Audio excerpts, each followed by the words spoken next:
যে বাংলাদেশের মানুষ কি পরিমাণে দুর্যোগে একে অপরের পাশে দাঁড়ায়।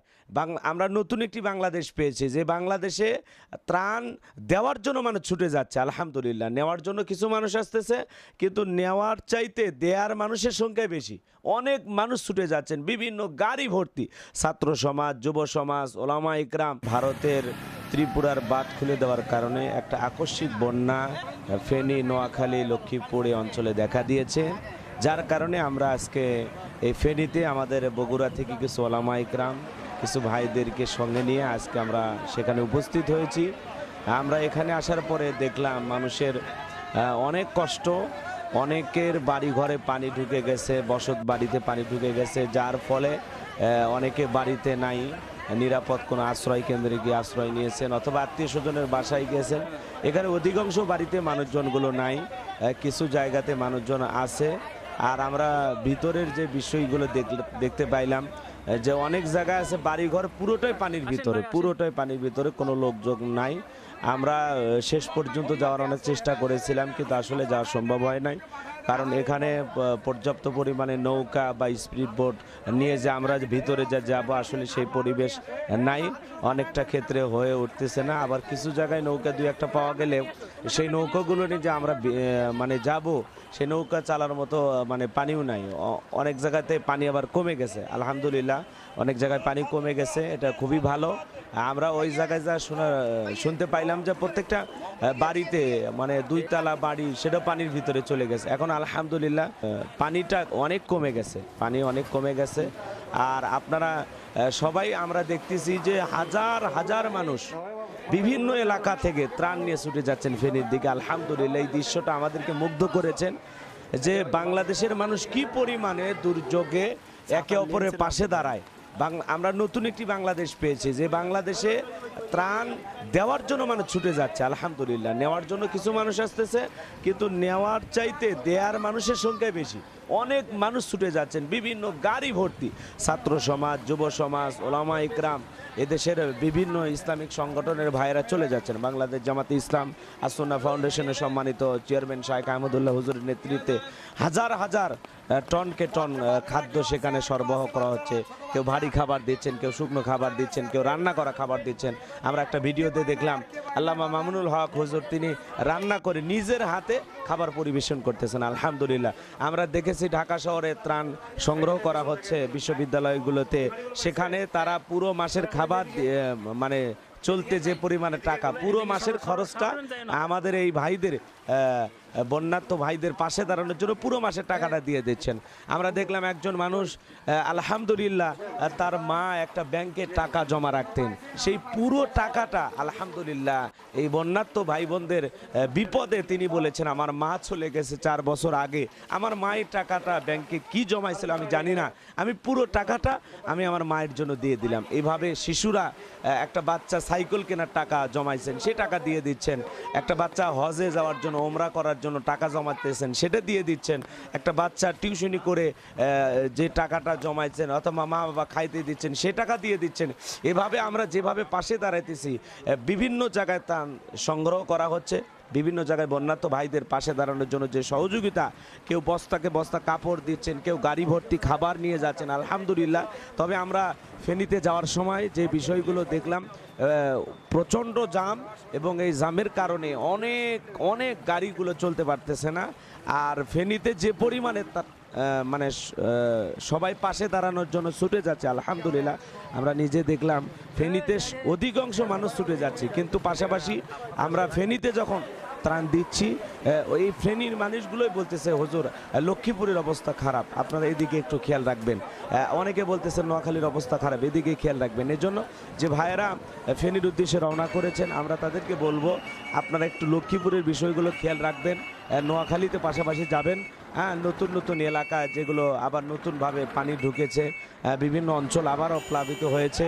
আপনারা এই আকস্মিক বন্যা, এটা প্রাকৃতিক বন্যা হলে ভিন্ন কথা ছিল, কিন্তু আসলে ওই এলাকার মানুষ, অধিকাংশ মানুষ স্বাবলম্বী আমরা দেখেছি, কারণ ওই এলাকার সব মানুষ, বেশিরভাগ মানুষ প্রবাসী।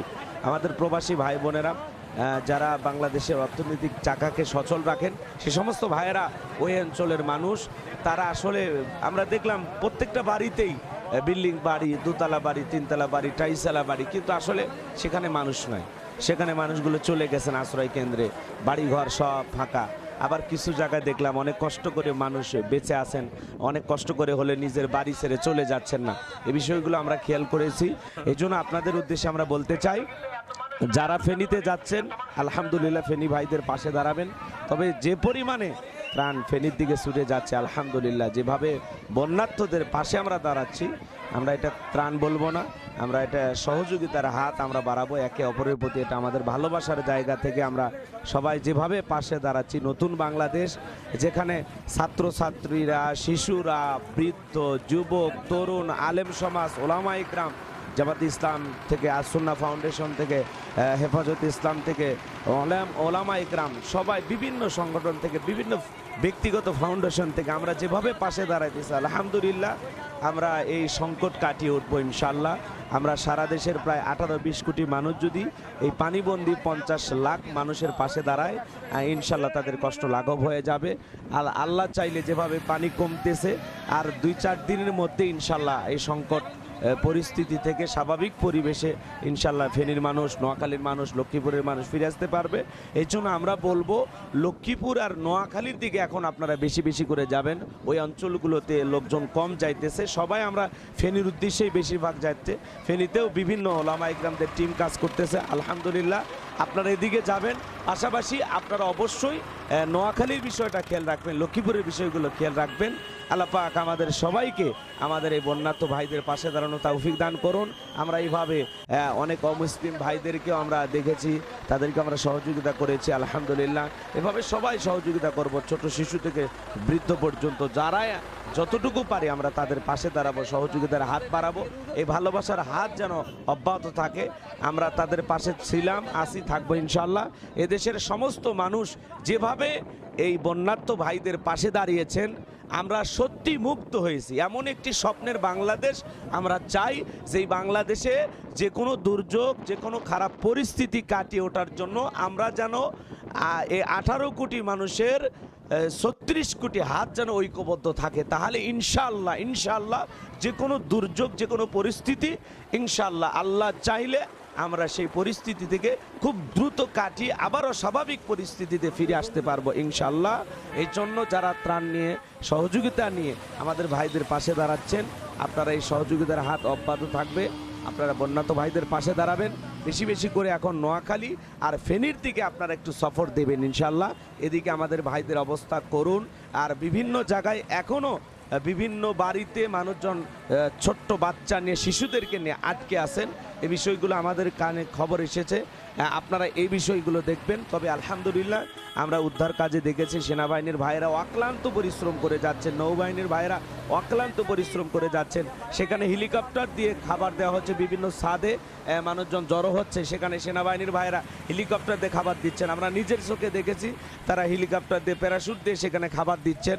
আমরা এই বিষয়গুলো লক্ষ্য করলাম। আর ফেনী শহরে পানি পর্যন্ত প্রবেশ করেছিল। আহারে, আমরা যে পরিবেশ পরিস্থিতিগুলো দেখলাম, সত্যি লক্ষ লক্ষ মানুষ এসে মসজিদে আশ্রয় নিয়েছেন, আশ্রয় কেন্দ্রে আশ্রয় নিয়েছেন, বিভিন্ন বিল্ডিংয়ে আশ্রয় নিয়েছেন, মাদ্রাসাগুলোতে আশ্রয় নিয়েছেন। আমরা দেখলাম একটা মাদ্রাসার ভিতরে আমরা প্রবেশ করে দেখলাম পুরোটা মাদ্রাসা আমার মা বোনেরা আশ্রয় নিয়েছেন। বিভিন্ন পরিবারের লোকদেরকে মাদ্রাসায় ছেড়ে দেওয়া হয়েছে আশ্রয় নেওয়ার জন্য। এই যে বিপদে আমরা যেভাবে মাদ্রাসাগুলোতে আশ্রয় কেন্দ্র খুলে দিয়েছি, বিভিন্ন মসজিদগুলোতে অমুসলিমেরা, আমরা হিন্দু ভাই বোনদেরকে দেখেছি তারা অমুসলিমেরা মসজিদে এসে আশ্রয় নিয়েছেন আলহামদুলিল্লাহ। আমরা যেভাবে ভালোবাসা দেখিয়ে যাচ্ছি, যেভাবে আমাদের ভালোবাসার হাত প্রসারিত করেছি আলহামদুলিল্লাহ, এই দুর্যোগ কাটিয়ে অচিরেই আল্লাহ তাআলা চাইলে আমরা স্বাভাবিক পরিস্থিতিতে ফিরে আসবো ইনশাআল্লাহ।